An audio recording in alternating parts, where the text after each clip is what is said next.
Welcome into A to Z Sports Prime Time on a Sunday night. Happy T-Swift recovery weekend to you all.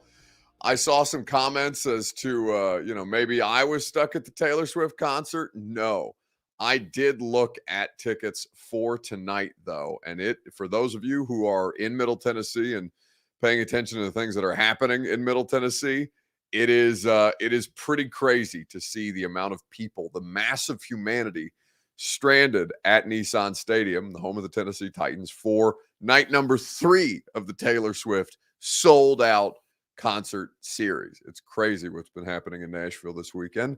But we're not here to talk about T-Swizzle, though we may get to her at the end of the show. We are here to talk about the next steps that we would like to see from some of the young talent on the Titans roster. We spent a lot of time talking about the talent that they don't have, but at some point, we have to take Rand Carthon and Mike Vrabel at their word that they think they have more talent than we're giving them credit for. So let's talk about some guys who could afford to take a step forward heading into their second or third years. We'll talk about the rookies as well, see who's we most expect to contribute as a rookie from the 6 selections that they had a couple of weeks ago. And then we'll get to this as a free site, the best thing that I saw on the internet this weekend. Before we get going, need you guys to share this show on Facebook, YouTube, Twitter, and Twitch. If you're hanging out with us on Twitter, you can retweet the show in the bottom right-hand corner of your screen. If you're on Facebook Live, like Terry Meter or Omar Walton, you can share out of public. That's in the bottom left. If you're like Chase Capley or Sam, is it Wodlowski? I'm going to butcher that, Sam. I'm sorry that was so brutal of me. But either way, be like Sam, Chase, like the video, subscribe to the channel. Make sure you do both of those things. And if you've already done them, tell a friend to do the same. Let's go ahead and get the Primetime Show rolling. Welcome into A to Z Sports Primetime from the Superbook Sports Studios.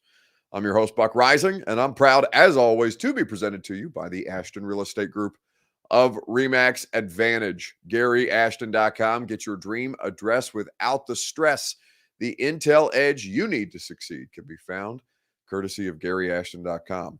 Superbook Sports, download the Superbook app today, and they will get you in on all the action, whether you're betting Denver and Phoenix right now, some of the other NBA playoff games, the NHL, or everything in between. Superbook has the best odds boosts and promo bets out there. And TrueMav Fitness in the Gulch, your first workout free at TrueMav Fitness as a Middle Tennessee resident. So many great workout options for you to achieve your fitness goals at TrueMavFitness.com. So, looking at the offense for the Tennessee Titans, we know the areas where they struggled, right? We've talked about them so many different ways, talked about all the different ways that they could try to fix them this offseason from the personnel standpoint. We know that they were poor in pass protection. We know that they led the league in 3-and-outs on offense. We know that they did not score 28 points in a single game last year and only scored 27 once. We know that they averaged just barely over 17 points per game, which was among the league worst in the NFL last season. The offense has a lot of issues. And looking around at what they've done so far, well, you can see some of the foundational things that they've tried to accomplish, particularly all the work that they've done revamping the offensive line group this year.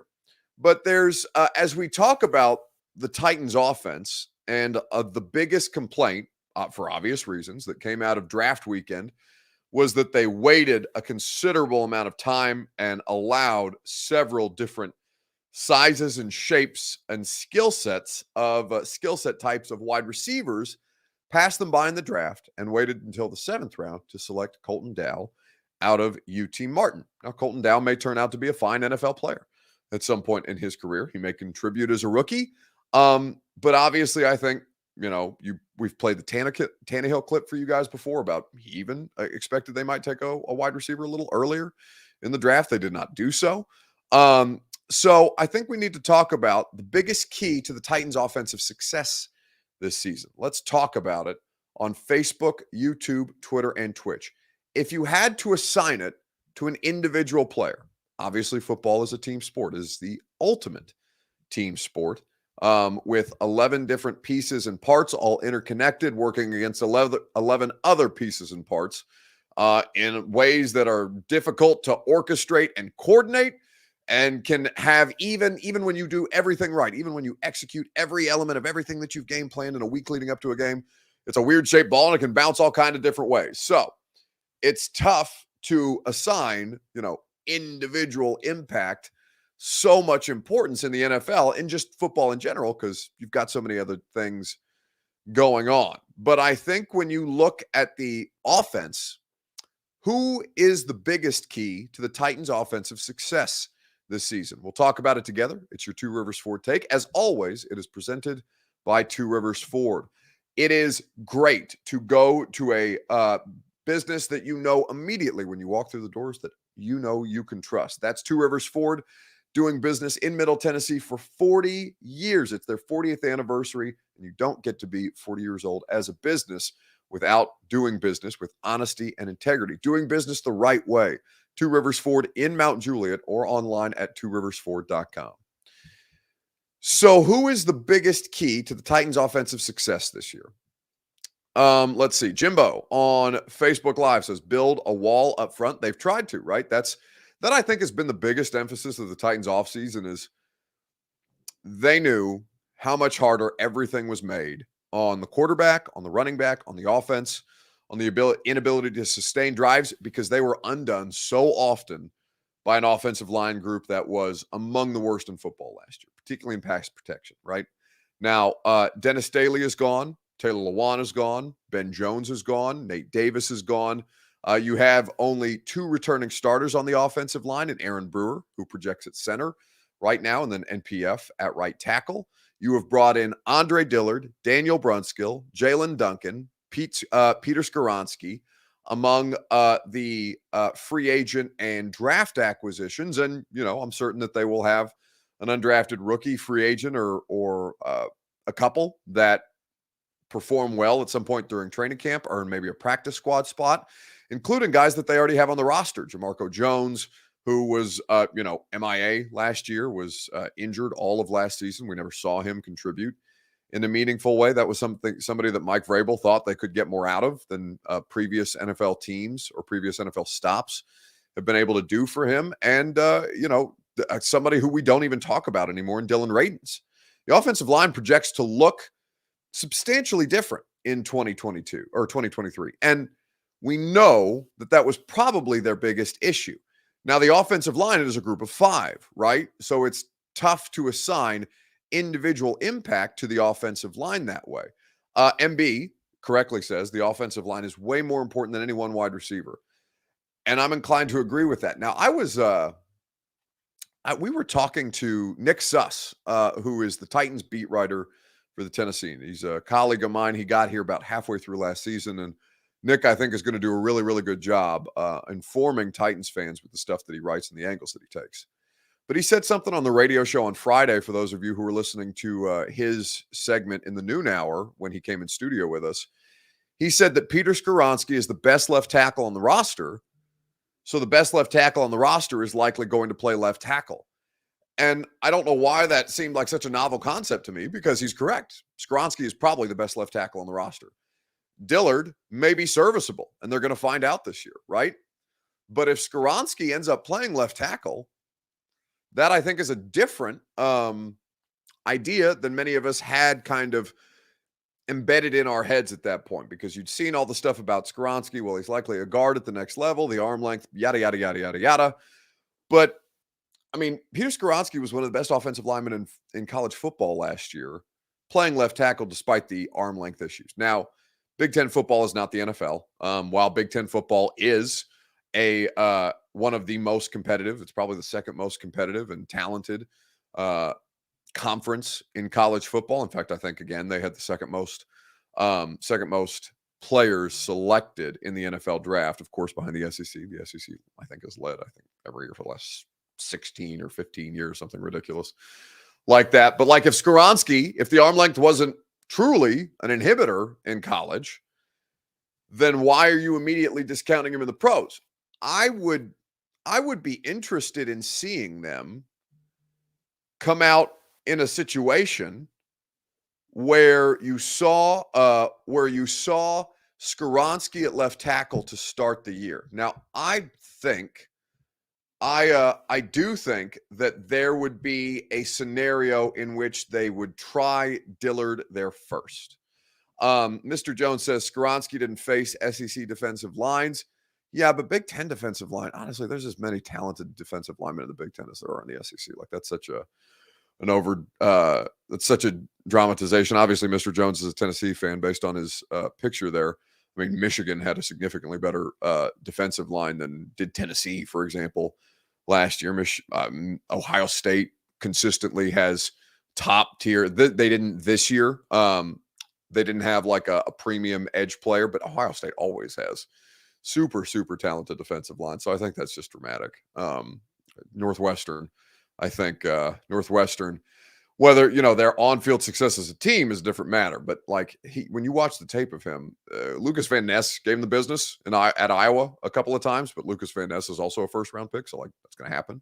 I think that OSU had zero trouble with Georgia's defensive line. Like Georgia, that was one of the worst games I've seen a defensive line play last year. Georgia's defensive line didn't do jack shit in the college football playoff semifinal against Ohio State, particularly Jalen Carter, who was a non-factor in that game in ways that were very, very bizarre. In fact, it's one of the games that gets brought up the most often where it relates to, questions about his tape, his effort. Is he actually like engaged in these things? So, the SEC obviously has greater football talent on the whole. Nobody's disputing this, but like defensive line specifically, that's not a position group that I would cite as being like overall superior in the SEC. I'm sure if you looked at it this year, the Big Ten and the SEC would be damn near even in terms of their defensive line talent. But we don't have to get bogged down in that stuff. So as you kind of look at the offense, the offensive line group is considerably more important than a single wide receiver, tight end, or running back, right? Even somebody like Derrick Henry. Derrick Henry is going to be critical to what they're going to do. We know that Derrick Henry is going to get carries. Whether you agree with that approach or not is a different matter. It sounds like the offense is going to be different enough to where you don't have to worry about the predictability, but you're always going to be predictable when Derrick's on the field, right? Because I know he had a successful pass catching year last year, but he does limit you in the things that you could do with him as a pass catcher, even as he has made, since he got here, substantial strides and still works on it on a regular basis, route running and just being a more natural pass catcher. It's never something that's going to be the best thing that he does, but that's okay because Derrick Henry does plenty of other things very, very well. I would say that Skoronski, even if he's working with a group of 4 other players, Skoronski is probably the answer here. But at wide receiver, they're kind of banking on Treylon Burks to come through for them in a big way. Now, I'm going to let you hear from Mike Vrabel about the wide receiver situation here in just a second, right after I remind you that the Primetime Show is presented by the Ashton Real Estate Group of RE/MAX Advantage. Go to GaryAshton.com for your dream address without the stress. The Ashton team will put you in a position to succeed with the best intel edge out there. Whether you're buying or selling your home, Gary Ashton can get you your dream address without the stress or help you sell your home for more with that intel edge you need. GaryAshton.com, the real estate team that your favorite teams trust. The official real estate agent of the Preds and the Primetime Show is GaryAshton.com. So looking at the wide receiver core, Kid Sensation says this wide receiver core is easily the 32nd ranked in the NFL. Am I wrong?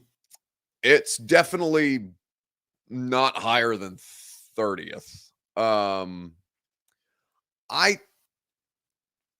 The Texans trading away Brandon Cooks, who I know to be a good player, even as I liked what they did with their skill position additions in free agency in the draft, I would say Houston, just by nature of being unproven. Like, I don't know what John Mechie is going to be in the NFL this year. He may be good. I don't know what Tank Dell is going to be able to contribute in year one, but I like what Houston did.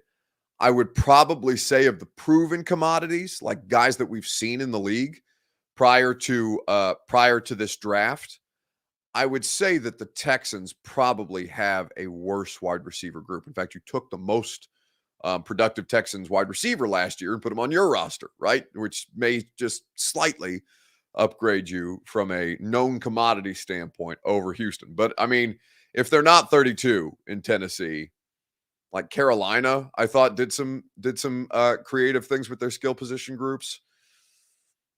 I can't think of a wide receiver room that I like less than the Titans, other than the Texans. So let's just say they're 31st, right? Whatever, however you want to rank them. I think that the Texans are probably collectively a worse group. Now, I will say though that the Titans seem to be, and I know them to be, very confident in the ability for not just Treylon Burks to contribute, but Kyle Phillips, who was a non-factor last year. And I think they're more optimistic than not about Racy. They seem to think that they have good enough players who just haven't been able to physically get out on the field for one reason or another. They think they have better players than we're giving them credit for. Now, I don't have evidence of that, right? I've not seen it with my own eyes. Doesn't mean that it can't happen. It's a tough way to do the analysis, right? Just because I haven't seen it happen doesn't mean that it's physically impossible. Of course, it's always possible, right? But I would say that what they did in the draft did not inspire great confidence, even if it was the coaching staff and front office structure putting it out there in front of us. Hey, guys, we're good with what we have. We're just adding some stuff on the fringes because we think this group can actually contribute. And that was something Mike Vrabel spoke to the final night of the draft when last we spoke to him. Going into Monday, it will be. Yeah, and we're going to continue to explore and find ways to improve our roster and make it as competitive as possible. So on Monday, it will be. We felt good. If for us to add a receiver, we would have come far off our board at those certain levels, and that's what I'm happy about. You guys are going to trust us. We're going to put players in here that are going to help us win. That last part kind of goes back to the previous question. You can find ways to improve your roster. Free agency's over and the draft's over. Aren't those the places? No, free agency's not. They're going to let us sign free agents Monday. They will. Chad will. Rand will. They'll let us sign free agents on Monday. Free agency is going to go all the way up until the season starts. There'll be players that are on other teams that will become available Monday. Take a look. It'll be real large waiver wire. We'll scour that. We'll continue to look for trade possibilities and opportunities. Chad and Vin will help us with the salary cap, find ways to open up salaries so that we can potentially sign other players. There's been a pretty good process here, and I'm excited about it. So that's Mike Vrabel on the Saturday night of the draft. The excited about it at the end in a tone that doesn't indicate, that connotes no excitement whatsoever, makes me laugh. Billy Jones says, Racy hasn't done anything to make me think he can contribute anywhere but special teams. That's fine. You're right, Billy. Like, I'm not disputing that, right? He's got, I think Racy has 4 career catches. Like Burks has 33 career catches last year, playing in only 11 games. Let me look up Racy's numbers, because if it's not 4, it might be like 5 in the NFL at this stage after 2 seasons. Yeah, he's got 4 career receptions, and 2 of those came last year, 2 for 40 and a touchdown last season. So yeah, Racy is, I have no idea what Racy is, but I'm not saying that they're right. I'm not saying that the Titans are right when they go about a draft in a way that would indicate, yeah, we feel pretty good about our wide receiver group. None of us have seen evidence that they are good enough to be as casual about the wide receiver room as it seems they have been. They are banking on them being right and us being wrong. So I can't tell them that they're wrong in their convictions. They feel confident in these players. It's very early in all of these wide receivers' career. Even guys like Racy, who have been around for a couple of years. It's only year 3. MB says, "Good job, Racy." That's almost as much as AJ had in the first half against us last year. That's right. I think that ultimately what you see with this wide receiver group is a lot of potential. And potential is a word that I don't necessarily say in a positive light, because you know who else had potential? Kevin Dodd had potential. Caleb Farley has potential. Dylan Radens had potential. Potential does not immediately translate to success. It means that they think there's something there that they can really get more out of. But until we see that manifest in some way, shape, or form, I think it's fair for all of us to be skeptical. Now, I'll say that Treylon Burks matters a great deal. I do think that Treylon Burks matters a tremendous amount. His availability, I think that Kyle Phillips is important. I think for them to have a legit slot option for the first time since Humphreys, and Humphreys was obviously never healthy. I think that both of those guys, if they can have, you know, I won't say slightly, they need to have considerably better years, especially Phillips. They both need to be available more, right? It can't be 11 games for Burks. They need him out on the field on a regular basis. I would like to see him play in some form or fashion, you know, and obviously you can't, like, if he breaks his leg and he can't play a season, God forbid, knock on something. But like if he breaks his leg and, you know, it's something completely unrelated to the toe turf that he had in the early part of last year against Indianapolis, then like I'm not gonna hammer him for it. But I would like to see 15 games of Treylon Burks, and I would like to see I'd like to see 10 games of Kyle Phillips at this point. Omar says he'll be the man if he stays healthy this year. We have no idea, right, Omar? That's, you know, it's like, that sounds good, right? It sounds good to say out loud, but like, I have no idea if he's going to be the man, right? I have no idea what this collection of skill position players are. William Jones just says Levis equals skid marks. What did Levis do to you? Levis didn't do shit to you. He's trying to play for your football team. We can talk about rookies coming up next. In fact, let's do that. Which rookie of this 6-man rookie class, and you know, if you have an undrafted that you like for this response, then maybe you submit an undrafted. But question I want to ask you is, which Titans rookie do you think contributes the most in his rookie season? We'll talk about it together on Facebook, YouTube, Twitter, and Twitch right after I remind you that Primetime is made possible by the fine folks at Superbook Sports. Download the Superbook app today. They will give you $250 in free bets when you download the app, deposit, and wager all in the same day. Superbook Sports is your place to go for the best odds boosts and promo bets out there. Whether you're wagering on basketball, baseball, hockey, XFL, USFL, all up and running right now with Superbook Sports. So download the app today. Go to superbook.com for terms and conditions. Gambling problem, go to the Tennessee Red Line, 1-800-889-9789. So as you look at the rookie class, right? So let's take it from top to bottom. Skoronski, the first-round pick. Levis, second. Tajay Spears, running back, in the third round. They didn't have a fourth-round pick. So then tight end Austin Wiley in the fifth. You have Jalen Duncan, the tackle out of Maryland, in the sixth, and Colton Dowell, the wide receiver out of UT Martin, in the seventh round. Those are the 6 offensive rookies that the Titans added this year. Now, maybe you like Kearis Jackson, the undrafted rookie free agent out of Georgia, that they added. Maybe you think that he deserves a roster spot and that Georgia used their wide receivers poorly, and this may be a spot that gives him an opportunity to shine. Maybe that's so. But I do think ultimately that it's probably easier to just stick with the 6 draft picks at this point. Thomas Holmes says Skoronski. Wiley will be in Chig's shadow. Not necessarily. I like Josh Wiley. I think he's going to be an interesting player. Spears. Honestly, Spears is my dark horse, says Chris Bynes. Leo agrees he's going to get 10 touches a game. Levis has a better arm than Tanny. Tanny is getting moved or he's getting cut. He's costing us too much money. That's Dr. Lipschitz on YouTube. All of that is factually inaccurate.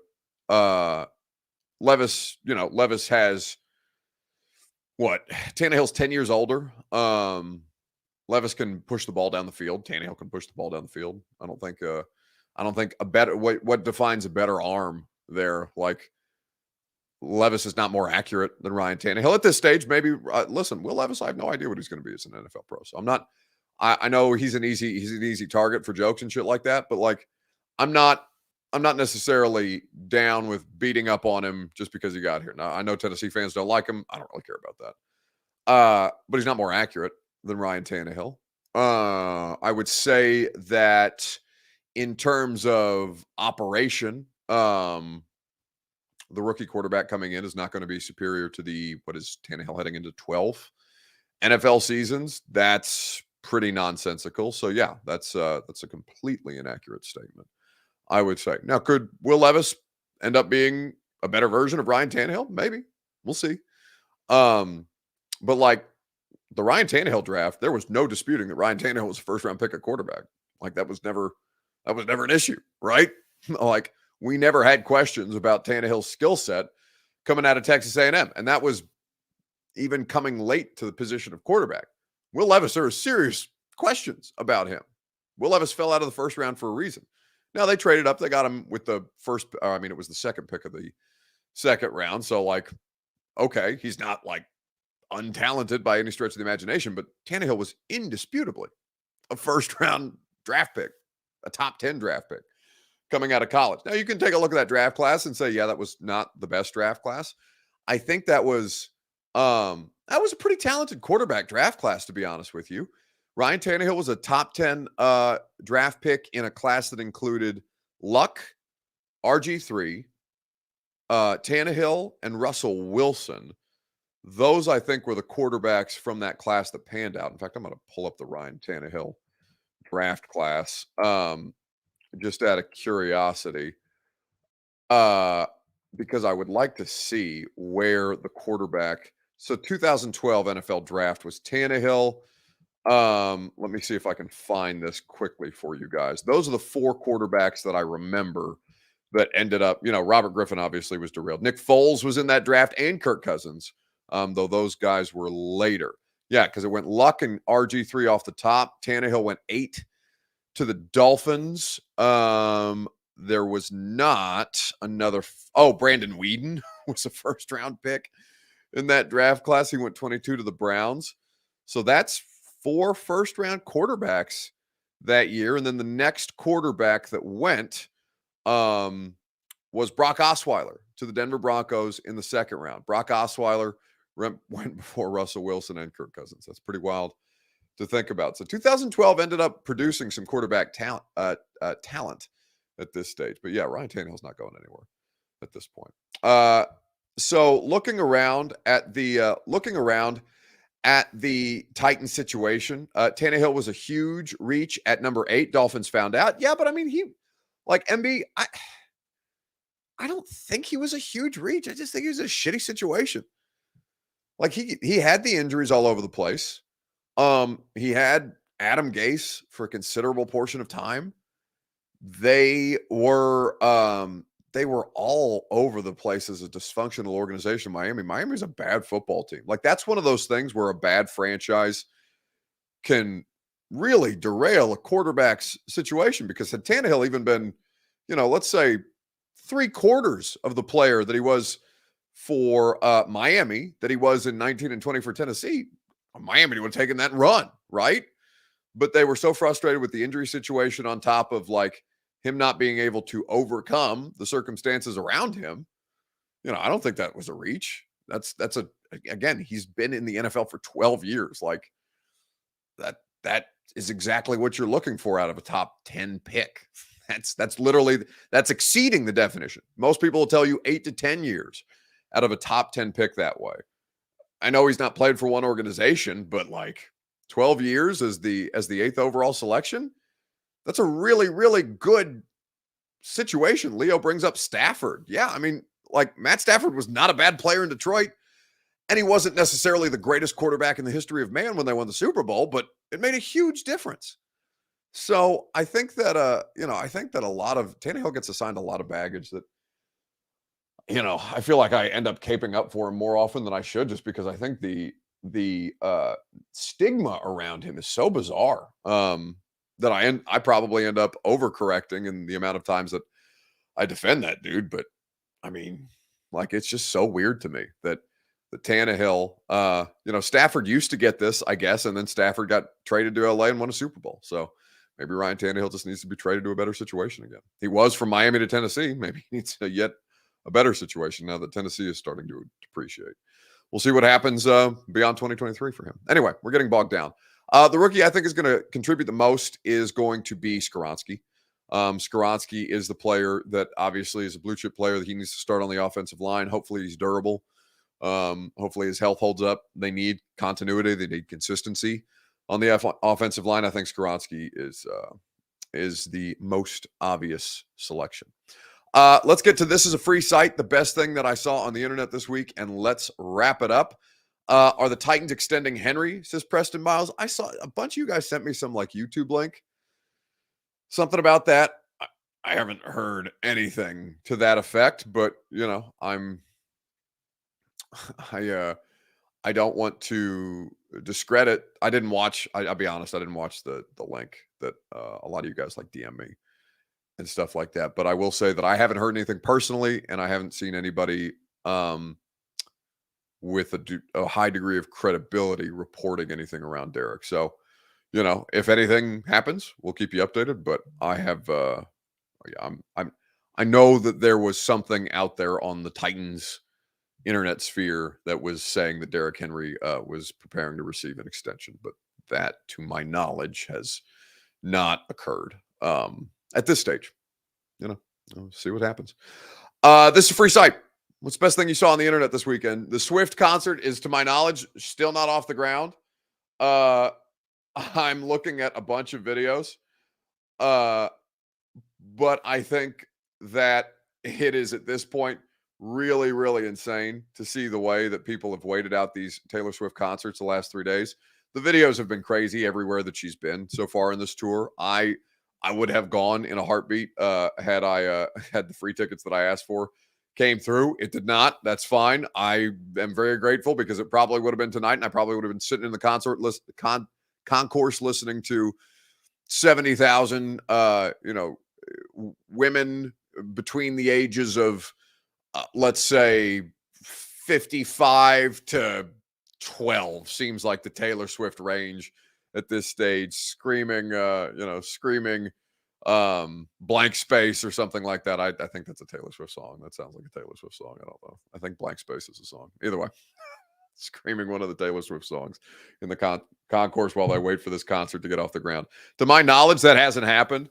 But like the mass of humanity that has been circulating around these things everywhere she goes has been truly impressive. Like, I have tremendous respect for the Swifties. I fear them. I respect them. I give them their space, because videos like this from Atlanta a couple of weeks ago have been surfacing all over the internet. And truly, it is a force to be reckoned with, the amount of fans that Taylor Swift has everywhere that she goes. When the Taylor Swift concert ends at the same time you're on your way home. I'll take the street. No! Oh, hell no! Hell no! We about to get off. Wait. Don't come on yet. They're like, honey, we're coming on. It's cold. Oh, shit. Best of luck, y'all. Look at this girl. She's stepping up. She's like, I gotta see. One second. Careful. Be careful. Don't be stepping all over me.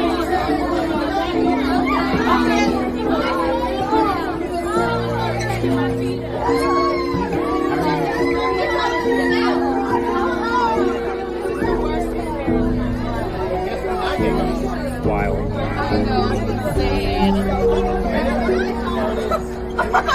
I'm gonna start being really mean to people. I mean, it's like the zombie apocalypse. It's crazy, right? And it's everywhere. It's everywhere she goes. She could sell out a month. In the first night of this concert, she put more people in Nissan Stadium than have ever been in that facility in the history of it. Than, Adelphia Coliseum, than LP Field, than Nissan Stadium, ever. She could continue to do it if she wanted to. I would love to go to one of those shows. It looks insane, but I think that like everything around it, unless I was, here's what I'm going to say. I'm going to sound super douchey, and that's not going to shock any of you.